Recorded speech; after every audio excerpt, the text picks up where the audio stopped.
Assalamualaikum warahmatullahi wabarakatuh. Kabajamtoota fi hordoftoota Oromoo System App. Nageenyi kee kan jaalala fi kan kabajaa bakka jirtan hundatti isin akka qabu jecha arrasmee barumsa haaraa takka isinii qabadhee dhufeetiin jira. Barumsi kun hedduu akka isin fayyadu abdii guddaan qaba. Keessattuu warri garee guruppiilee hedduu keessa jirtan namaaf subscribe gootanii itti agarsiisuuf jecha screenshotii kaaftanii bitanii bilbila keessan keessaa dallatuuf deemuuf hin deemtan jechuudha. Screenshotii kaaftanii namaaf ergitanii ufumaan akka badu godhuuf dandeessanii jechuudha. Mee waliin ilaallaa na waliin tura.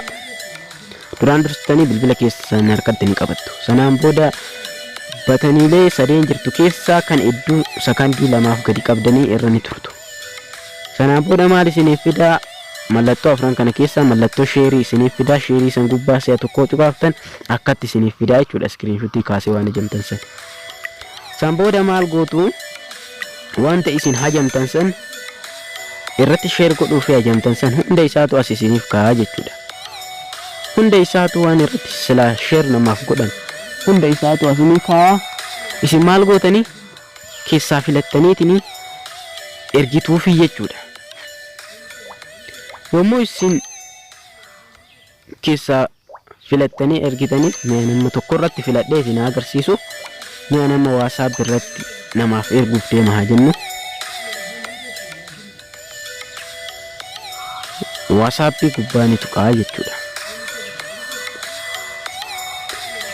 Sanaan booda maal naa fidaa akkatti naa baasaa jechuudha WhatsApp irratti.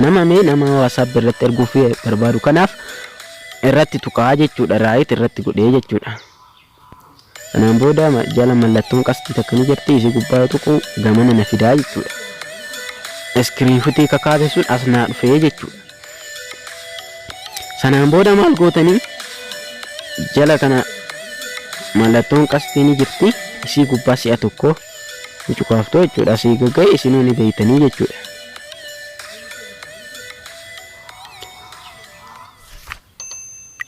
Hayyee yommuu isin akkatti isii cuqaaftan akkatti isiniif baasaa jechuudha. Ergamee jiraa jechuudha. Jecha erguu fi barbaade saniif ergee jiraa jechuudha osoo bilbila kee irratti seef naan ta'in. Mee ammallee nama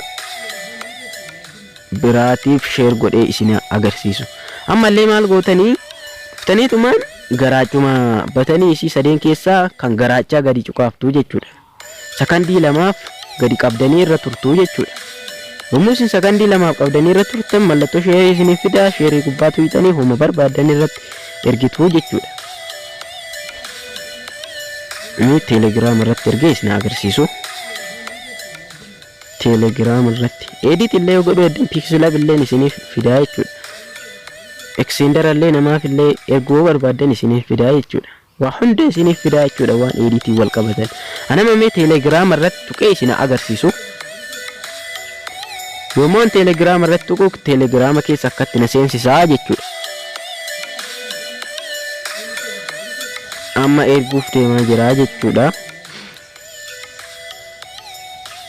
Barumsi kun yoo isinitti tolee like gochuu hin dagatina. Subscribe illee godhaa. Warri haaraa taatan chaanala keenyaaf haaraa taatan subscribe godhaatii maatii keenyatti dabalamaa isiniin jedha.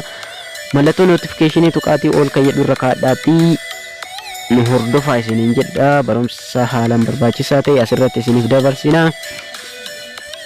Maamila keenya taatiin nu hordofaa isiniin jedha. Mee amma keessaa soqee irra kaa'ee isinitti agarsiisa.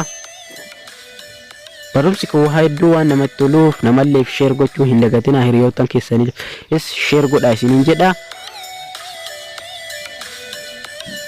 Ifama antiqoo nama erguuf tun harka wanti ta'e yommuu isin nama ergitan irratti tuqxan edit cancel send ka'edhu isiniif fidaa jechuudha. Edit isin tuqxan cancel isin tuqxan maal tuqxanii send ka'edhu kan inni argitan jedhee yaada. Kan dhuma gara mirgaa irra jiru kana isa yoo cuqaaftan akkatti isiniif ergeen jiraa jechuudha. Telegram gubbatti Telegram irratti ergeetiin jiraa jechuudha. Ergeefii jiraa jechuudha.